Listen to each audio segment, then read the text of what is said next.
राजनीति का खेल, पप्पू जी पहुंच गए जेल। आखिर वो जेल कैसे पहुंचे? नमस्कार, मैं हूं प्रकाश कुमार। हम आपको बताएंगे पर्दे के पीछे की कहानी, एक एक वो कहानी जिसे जानना जरूरी है कि आखिर पप्पू यादव के साथ हुआ क्या।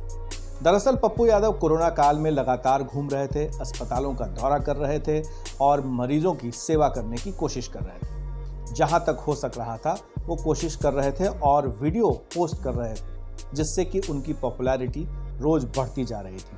लोगों की नज़र में, निगाह में ऐसा लग रहा था जैसे पप्पू यादव कोई मसीहा बनकर सामने आए। दरअसल यहाँ तक तो ठीक था, लोग से वाहवाही भी मिल रही थी चारों तरफ से, और पप्पू यादव लगातार सरकार की नाकामी, खामियों को उजागर कर रहे थे। इसी बीच में क्या हुआ कि वो छपरा पहुंच गए। वो जा रहे थे सिवान में जाने से पहले रास्ते में किसी ने उन्हें बताया कि बीजेपी सांसद राजीव प्रताप रूढ़ी के दफ्तर के बाहर में बहुत सारे एम्बुलेंस ऐसे ही पड़े हुए। उन्होंने धावा बोल दिया। एक एक करके जब हटाया गया जीप पर से तो एम्बुलेंस निकले, और एम्बुलेंस निकलने के बाद उन्होंने कई सवाल खड़े किए, जिसके बाद विवाद हो गया। हालांकि राजीव प्रताप रूढ़ी और वहां के डिस्ट्रिक्ट मजिस्ट्रेट ने सफाई भी दी कि उनके कितने सारे एम्बुलेंसेस चल रहे हैं और जो वो एम्बुलेंस रखे हुए थे वो किस कारण से खड़े हुए थे। ड्राइवर की कमी थी, कुछ खराब हो गए थे मैकेनिकल वजह से, तो इस वजह से वो नहीं चल पा रही थी। लेकिन मामला काफ़ी राष्ट्रीय स्तर पर आ गया था। इसके बाद कोविड के नियमों का उल्लंघन करने के चलते उन्हें पुलिस बार बार कह रही थी कि आप कृपया कर घर से बाहर न निकलें, लॉकडाउन का नियम का पालन करें। लेकिन वो बार बार पुलिस वालों को आश्वासन देते थे और फिर घर से बाहर निकलकर चले जाते थे।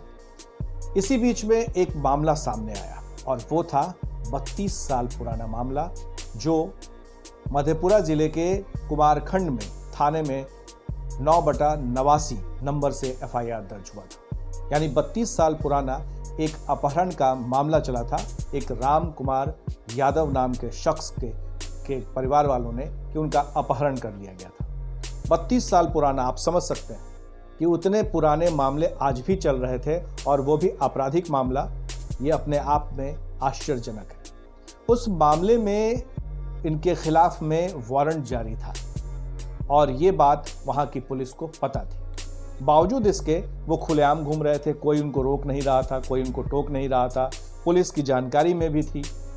आखिर ऐसा क्या था जो पप्पू यादव को इतनी छूट मिली हुई थी? इस बारे में पुलिस वाले कुछ भी कहने से बच रहे हैं। लेकिन सच्चाई ये है कि इस वारंट के बारे में उस वक्त जब चुनाव हो रहे थे बिहार विधानसभा का, और मधेपुरा से पप्पू यादव खुद खड़े थे वहां से चुनाव लड़ने के लिए एक उम्मीदवार के तौर पर, तो उनके जो विरोधी थे RJD के डॉक्टर चंद्रशेखर, जो फिलहाल विधायक हैं वहां से, उन्होंने लिख करके भी दिया था कि इनके खिलाफ में वारंट है, इनके खिलाफ कार्रवाई की जाए। लेकिन कार्रवाई नहीं हुई थी। आज उन्होंने प्रेस कॉन्फ्रेंस करके अपने जितने भी डॉक्यूमेंट्स थे, जो सबूत थे, जो उन्होंने आवेदन दिए थे, वो भी जारी कर दिया, और बताया गया कि ये वारंट जारी होने के बावजूद राज्य सरकार उन्हें प्रश्रय दे रही थी, उन्हें प्रोटेक्ट कर रही थी, इसलिए उनको गिरफ्तार नहीं किया जा रहा था। इसी बीच में राजीव प्रताप रूढ़ी का भी मामला हो गया।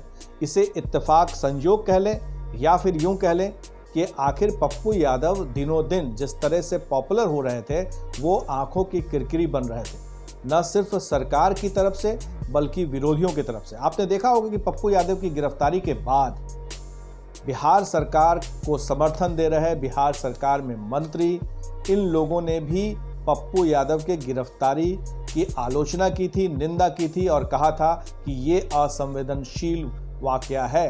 हालांकि उन्होंने कोरोना मामले में जो गिरफ्तारी हुई थी उसको लेकर के कहा था। मुकेश सहनी जो मंत्री हैं नीतीश सरकार में, वो खुलकर आए, ट्वीट किया।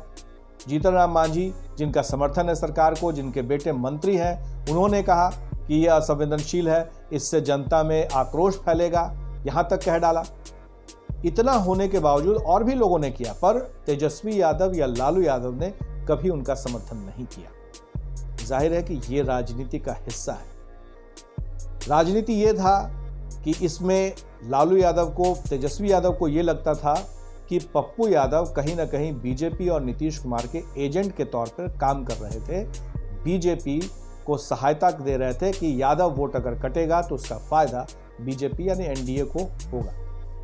यहां तक तो ठीक है, लेकिन आखिर हुआ क्या कि उन्हें अचानक पकड़ लिया गया। ये सब कुछ ताना बाना भुना गया, क्योंकि सरकार की नज़र में ये बात सबसे पहले आई हुई थी कि पप्पू यादव पर कुर्की जब्ती का, वारंट भी नहीं है, कुर्की जब्ती का आदेश हुआ पड़ा है। और वो मामला क्या था? एक अपहरण का मामला था। ये जानकारी में थी ही। साथ ही इधर उन्होंने कुछ ज़्यादा ही लोगों को एक तरह से बताना शुरू कर दिया था कि सरकार कुछ नहीं कर रही है। जब पप्पू यादव को पकड़ा गया तो शोर शराबा शुरू हो गया। सोशल मीडिया पर लोग जो हैं वो बोलने लगे कि गिरफ्तारी सिर्फ पप्पू यादव की क्यों हो रही है, राजीव प्रताप रूढ़ी की भी होनी चाहिए। लोग मांग करने लगे, खुल करके बोलने लगे। लेकिन सब जो तैयारी थी वो पहले से ही हो चुकी थी कि दिखाना जरूर है कि कोरोना के लिए इनको महामारी में एक्ट में पकड़ा जा रहा है, पर जमानत उस मामले में दे दी जाएगी और मधेपुरा पुलिस आएगी और पटना से बाकायदा उन्हें गिरफ्तार करके मधेपुरा लेकर चली जाएगी। यानी ये सारा रोड मैप, ये सारा किस्सा, ये सारी कहानियां पहले से ही बुन ली गई थी। किसने बुना ये कहानी, किसके शाह पर हुआ, ये कोई नहीं कह सकता है। लेकिन जाहिर है कि बिना सरकार के ये संभव नहीं था, क्योंकि सरकार का कहना है कि पुलिस अपना काम करती है, कानून अपना काम करता है। कानून को न वो रोकते हैं, न कानून के खिलाफ में किसी को भड़काते हैं, न वो किसी को फंसाते हैं, न किसी को बचाते हैं। तो जाहिर है ये तो सही है, लेकिन कब किसके खिलाफ में कौन सी कार्रवाई करनी है ये भी तो सरकार ही तय करती है, ये भी तो पुलिस वाले ही तय करते हैं। तो ये साफ हो गया कि इस पूरे पप्पू यादव के जो भी रचना, जो भी चक्रव्यूह रचा गया, उसमें कहीं ना कहीं सरकार और पार्टी और दूसरे दल के भी लोग शामिल थे, ताकि इनको जकड़ा जा सके, इनको कैद किया जा सके। ये भी बात सही है कि पप्पू यादव लगातार लॉकडाउन के नियमों का उल्लंघन कर रहे थे, नियमों की धज्जियां उड़ा रहे थे। ये साफ है कि जो एक्ट है उसमें किसी को भी बाहर नहीं निकलना है। खुद भी अपने आप को वहाँ पर एक तरह से खतरा में डाल रहे थे, खतरा मोल ले रहे थे। कोविड पॉजिटिव हो सकते थे, वो हाल ही में बीमार पड़े थे, उनकी भी जान जा सकती थी, इसकी वो परवाह नहीं कर रहे थे। और दूसरे लोगों को भी एक तरह से परेशान कर रहे थे। जो वहाँ नर्सेस थीं, जो वहाँ पर डॉक्टर्स थे, उन लोगों ने शिकायत की थी कि उन्हें इनसे परेशानी होती है। एक सवाल है जो बिल्कुल हर किसी को जानना होगा, वो ये होगा कि आखिर पप्पू यादव किसको मदद कर रहे थे, कहाँ से मदद कर रहे थे। साफ है कि पप्पू यादव उसी सरकारी अस्पताल में ही लोगों को भेज रहे थे, उसी सरकारी अस्पताल के ही डॉक्टर से वो हाथ जोड़ करके, पैर पकड़ करके वहाँ एडमिट कराने की बात करते थे। तो सरकारी अस्पताल में ही तो सब कुछ हो रहा था। वो कहीं से अस्पताल तो नहीं खोल रहे थे, वो कहीं से इंजेक्शन तो नहीं बना रहे थे, वो कहीं से ऑक्सीजन तो पैदा नहीं कर रहे थे, बल्कि वही ऑक्सीजन फैक्ट्री थी जहां से बाकी लोगों को ऑक्सीजन मिल रहा था, बाकी लोगों को दिया जा रहा था। वही अस्पताल के बेड थे जहां पर सबको बेड दिया जा रहा था, वही डॉक्टर्स थे जो उनकी मदद कर रहे थे। हाँ, ये ज़रूर था कि वीडियोज़ जो बन रहे थे पप्पू यादव की तरफ से, वो लोगों को ये कह रहा था कि एक जनप्रतिनिधि उनके साथ खड़ा है पूरी तरह से मुस्तैदी से। ये तो कोरोना काल था, लेकिन इसके पहले भी बाढ़, पटना में जल जमाव, वहां पर देखने को मिला था कि किस दिलेरी के साथ पप्पू यादव सामने आते हैं और लोगों की मदद करते हैं, और वो भी जब चुनाव हार जाते हैं उसके बाद भी। तो निश्चित तौर पे ये सब कुछ उनकी जो छवि थी बाहुबली की, आपराधिक छवि की, उससे इनको निजात मिल रही थी। लेकिन कहते हैं ना कि जिस गली को वो छोड़ आए थे वो गली इनका पीछा नहीं छोड़ रही थी। जो इनका भूत था, जो इनका पास्ट था, वो फिर पीछा करता रहा। और यही कारण है कि 32 साल पुराने केस में उनको यहाँ पर फिर से जेल भेज दिया गया। फिलहाल मामला तूल पकड़ ही रहा है।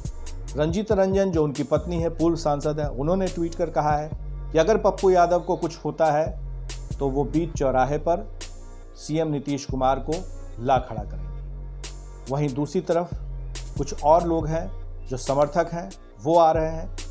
हमने देखा कि कैसे पटना से जब उन्हें मधेपुरा ले जाया जा रहा था तो रास्ते में उनके जो समर्थक थे गाड़ी के आगे लेट जा रहे थे, बोनट पर चढ़ जा रहे थे। तो उनके लिए कुछ ऐसे भी फैंस हैं जो उनके साथ है और उन्हें लगता है कि उनके साथ रहेंगे। पर यह भी सही है कि पप्पू यादव का पीछा उनकी अपनी छवि नहीं छोड़ रही है। फिर हम बात करेंगे आगे एक और कहानी के साथ। नमस्कार।